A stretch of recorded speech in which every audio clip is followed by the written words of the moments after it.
What's up, everybody? Welcome back to another episode of FTB Inventions. Oh yeah, guys, so we are here in our workshop like we do. I just need to charge up my jetpack real quick. Yeah, we're here in the workshop like we are, and I'm starting to put up some walls, and I'm thinking about the general design of this building, or at least the shape of it. It's going to be nothing fancy, at least at the start anyway, and we're just still using like cobblestone or whatever for the walls. So this is the large cobblestone tiles. It is the chisel block cobblestone. So it's nothing fancy, it's just kind of like a plain gray color, but it does kind of match the border stone that we have going on. I mean, grays kind of go with pretty much everything. So the idea is we're going to frame out the outside of the building. I'm starting to lay out some of these carpenter block slopes on the top so we can get like a roof formed. And then from there, we can kind of decide what the general shape of the building is going to be. But I'm kind of thinking what we're going to do is we're going to slope the roof up to about...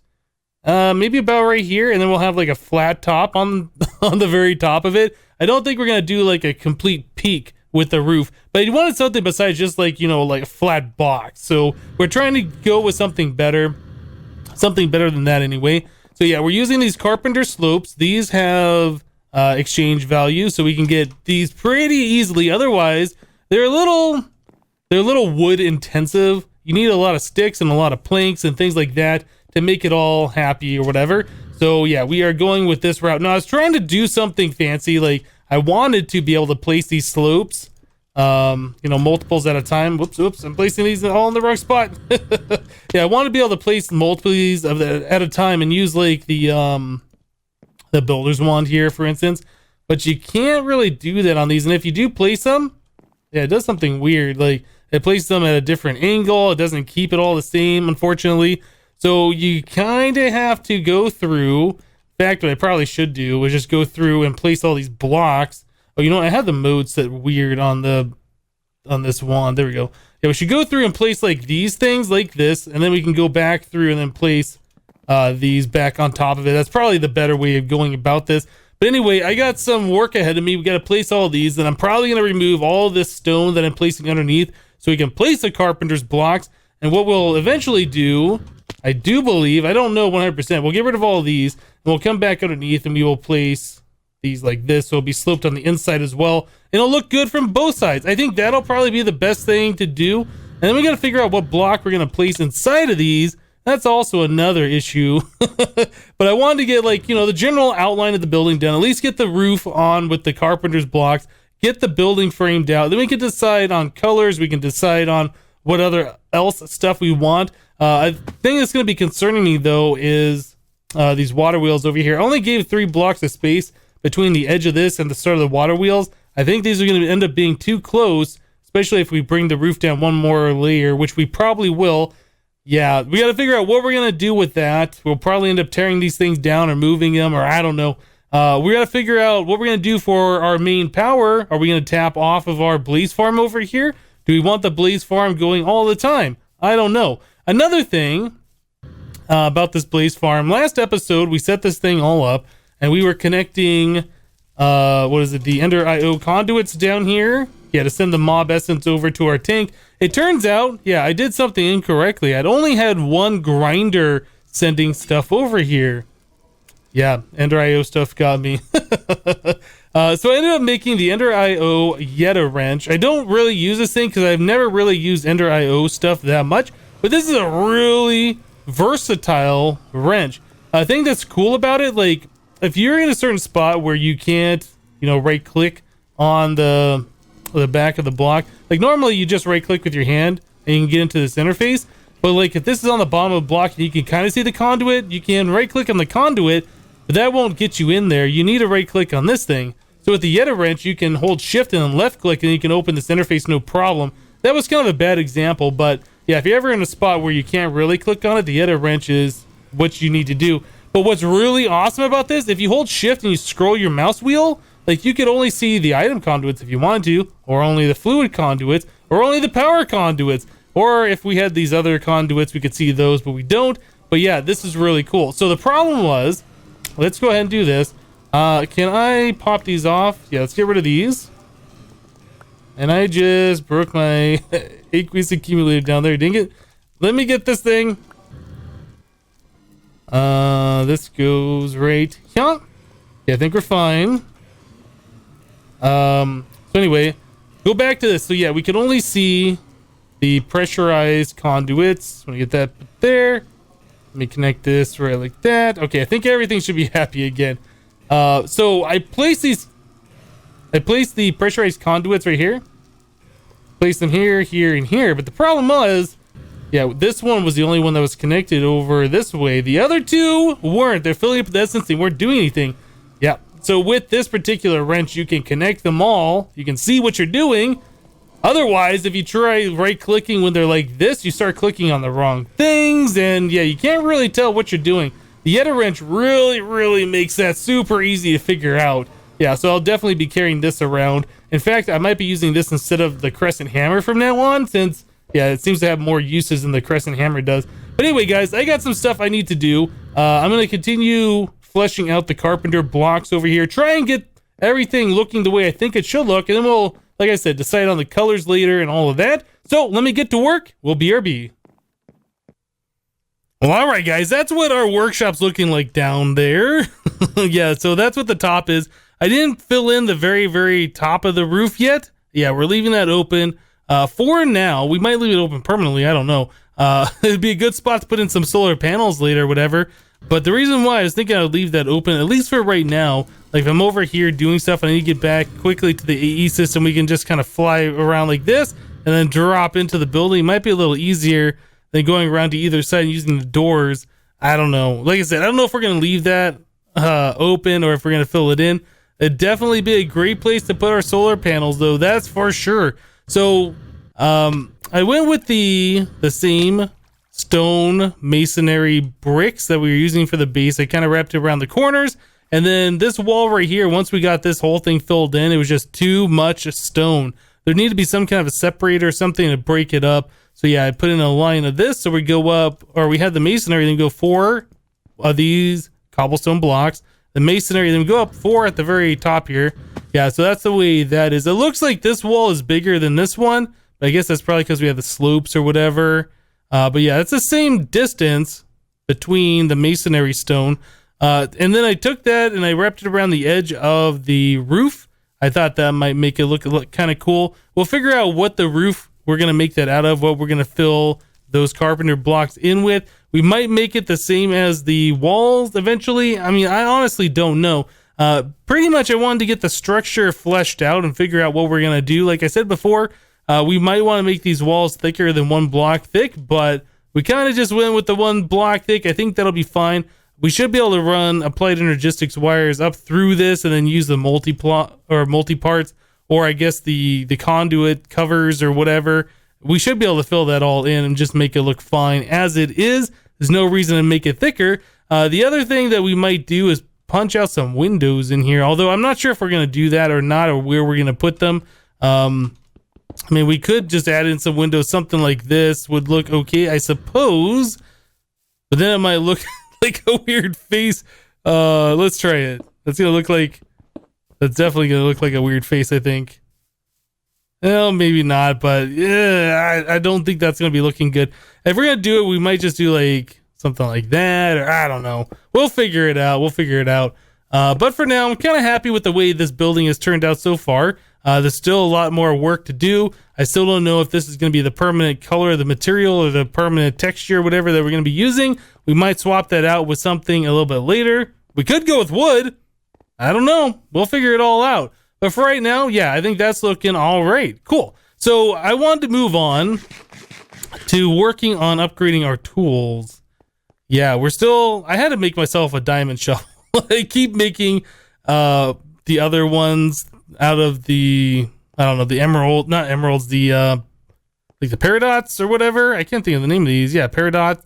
And these, while they work and they're almost the same as a diamond, they have like way less durability and they keep breaking. So yeah, I wanted something with more durability, but I'm thinking we should probably get a tool that we can upgrade and, you know, be able to mine stuff a little bit faster. So I'm thinking the dark steel stuff from Ender.io. Oh, is it? Let me just search for Ender.io. I've never made these and I've never used them. So like the dark pick, for instance, it seems pretty easy to do, but there's upgrades that you can get for this thing. You can do empowered on it. So it's, you know, got the RF charge. I assume there's ways that we can make this tool faster. I honestly don't know. It's got the travel ability on there too. We've never really used the travel anchors before, and that could be kind of cool. Like we're working here, you could look through the wall, see one, just, you know, right click and be outside. That would be pretty awesome. So let's look at making one of those. Do we have any? We don't have dark steel. So how do you make dark steel?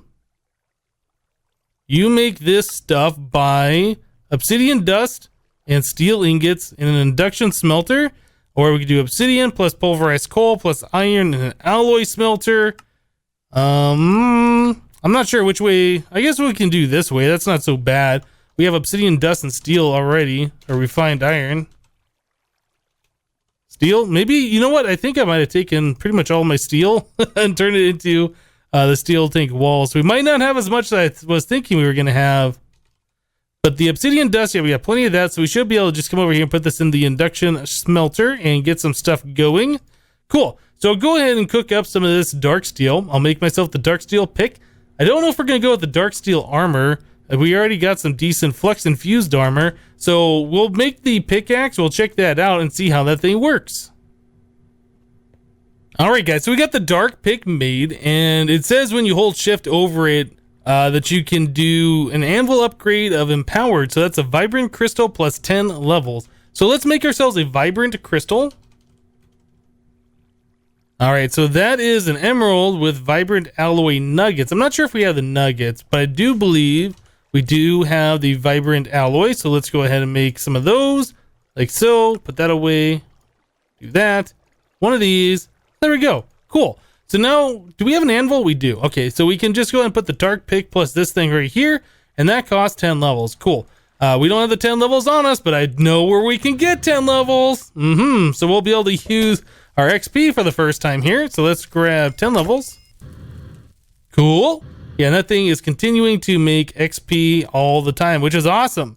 So we'll do that and that. And there is... okay, so there's empowered 2, apparently. Yeah, I've never done this before. So now we've unlocked different anvil upgrades. So we can do empowered 2, so we need a basic capacitor plus 10 levels.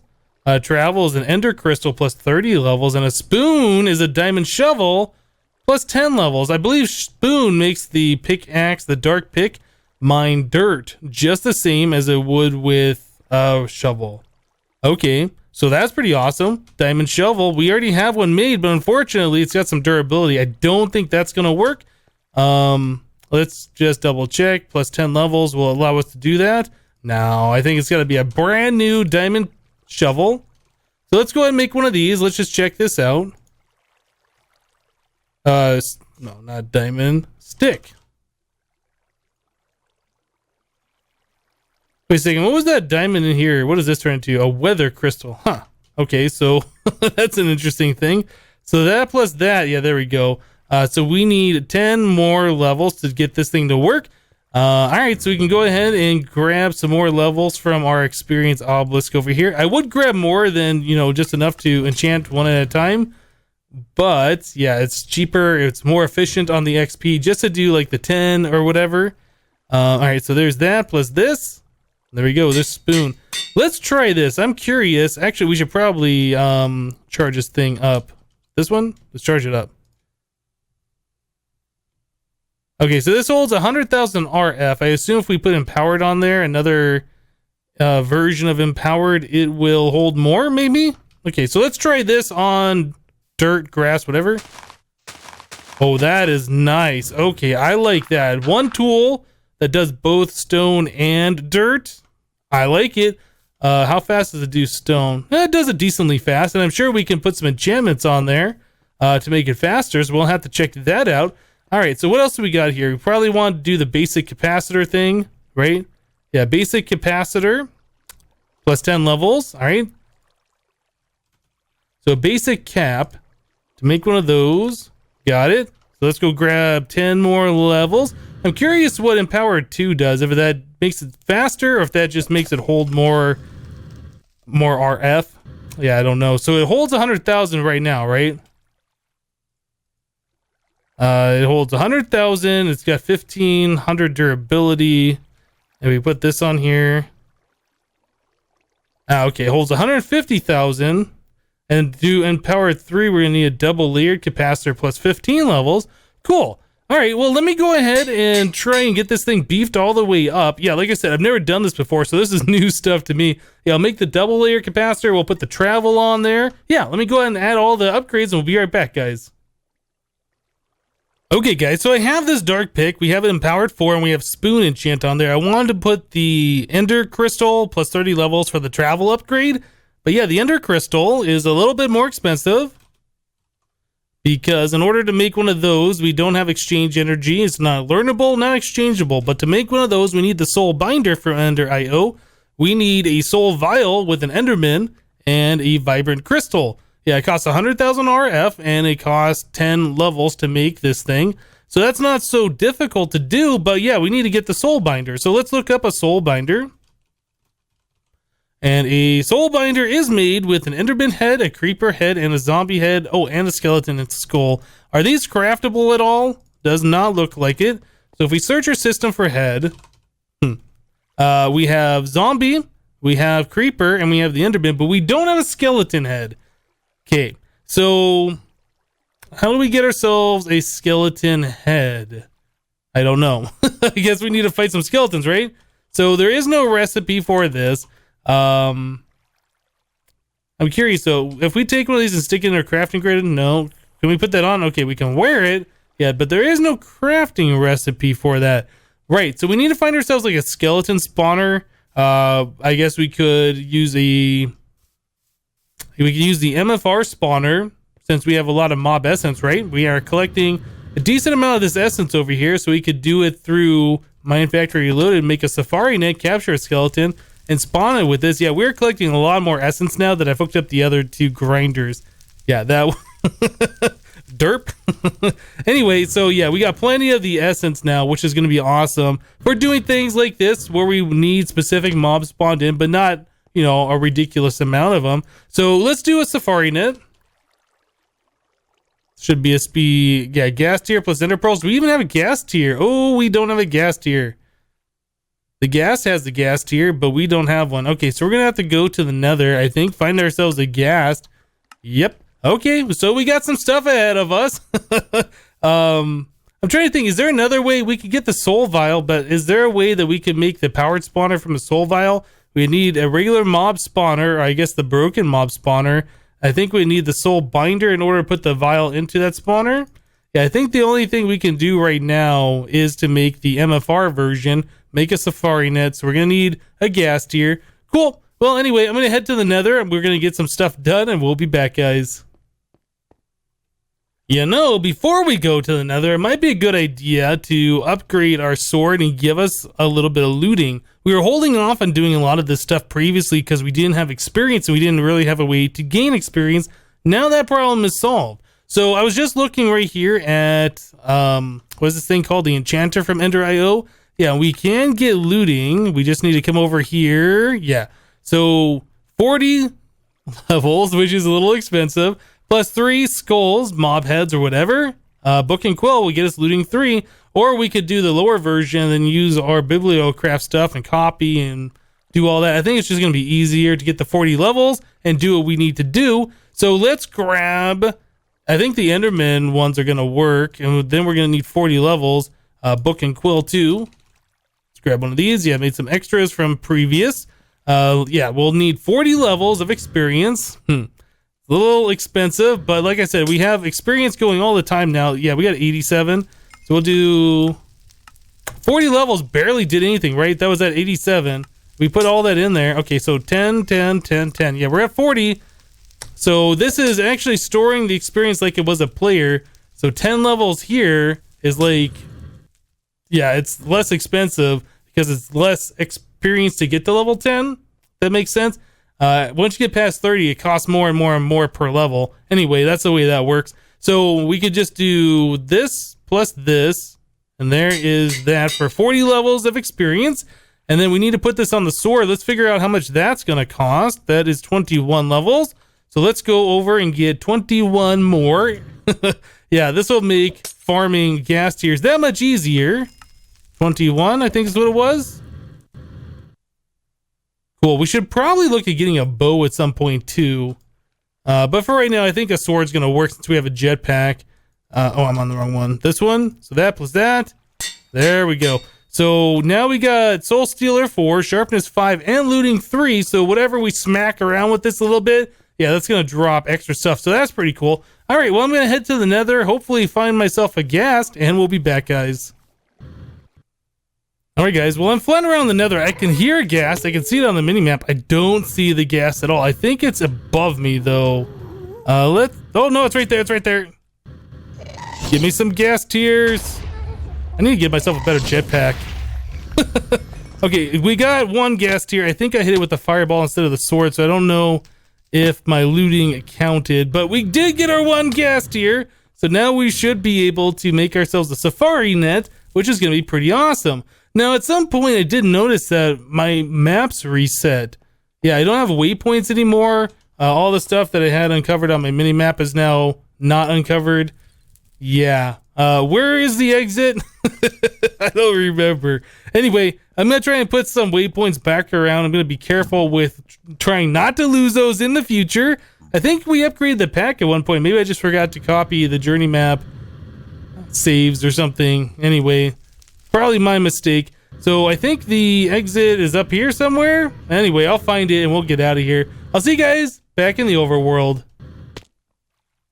So anyway, as luck would have it, guys, on my way out of the Nether, I found a skeleton who dropped a skeleton skull when I killed it. I also got some wither skeletons, but I didn't get a wither skeleton skull. So while we can go ahead and make the soul binder right now, I think it's going to be a good idea just to go capture a regular skeleton, and then we could spawn in. Actually, it might even be a better idea to capture a wither skeleton. I'm pretty sure you can spawn wither skeletons in the overworld with the safari net when the auto spawner is not set to spawn exact copy, and you'll get regular skeletons that way. So yeah, we'll just go ahead and do that method. So I just need to cruise around on the fortress right here. There's a wither skeleton. Perfect. This will kill two birds with one stone. So we'll probably want to spawn these guys in anyway. Yeah, it's a skeleton, health 20. Cool. So we'll go ahead and set up an auto spawner in the overworld. We'll spawn in some skeletons, and then we'll continue on, guys. Alright, guys, well, until we get ourselves some tesseracts going permanently, I think the best thing to do to spawn in these skeletons is going to be use our existing power lines and our existing mob essence lines that we have underneath our experience station right here. So yeah, we have the mob essence, we have the power. I just kind of dug out a small room, nothing too fancy here. We just want some room so we can spawn in the skeletons. Having the Cinder IO pick that can go through dirt, this is so good. I've never used this before, like I said. Yeah, I'm really enjoying this. Yeah, we got a little bit of oil down there. Let's cover that up. Okay, and our vacuum hopper keeps trying to steal my dirt blocks. Anyway, we're going to go and place the auto spawner right here. Just, I guess, right here should be fine. It'll spawn the skeletons over in this general area. Yeah, we just need to bring down some of these different stuff. So we'll go ahead and connect that right there. Okay. And then we need to do a little bit of the pressurized stuff. Boop. Oh, you know what? Okay. I don't think that connected up here. Yeah, let's grab the Yeta wrench and let's do this for reals this time instead of just me showing you how this thing works. Okay, so we'll do that, and then I think we just click there. Yeah, now that connects down. Okay, so now we have essence, we have power, and it's ZZZing. Let's put in the skeleton. This is our wither skeleton, so if we do exact copy yes, we should get a wither skeleton. If we do exact copy no, we should get regular skeletons. Yeah, and the exact copy yes does take a lot longer. You know what? I'm sorry, guys. Let's go ahead. I don't know how loud this is for you, but let me turn down the sounds. Hostile creatures a little bit, and the blocks, so the crackling sounds. Okay, that should be a little bit better. So we're not constantly hearing the blaze. We are hearing the bottles up above being smashed every now and then. Yeah, unfortunately, this pack, like I said, does not have extra utilities, so we don't have sound mufflers. So we just got to deal with this kind of stuff. It's trying to spawn somewhere. There might not be enough space for it to spawn because of these. The light level might be too high. We could try blocking that off. Yeah, there might be too much light level right here. Well, that's something I didn't even consider. We could try exact copy no and see if we'll have better luck with skeleton spawning. Yeah, it might just be the roof is too small for the wither skeleton. I don't know. It is trying to spawn them in though. Spawn in these skeletons, so that's fine. It's gonna be kind of slow. We just need to kill enough of these so we can get ourselves some of the extra mob heads, the skeleton heads. But yeah, that's not a big deal. There's one right there. Cool. So I'll just kill a few of these. We'll make ourselves that mob grinder. I'm sorry, the soul binder. Yeah, let me do that and we'll be right back.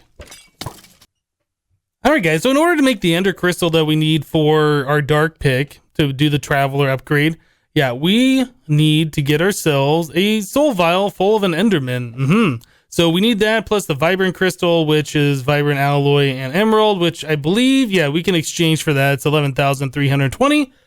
So we can just do that just fine. So I made some of these soul vials. These are solarium plus 3 fused quartz.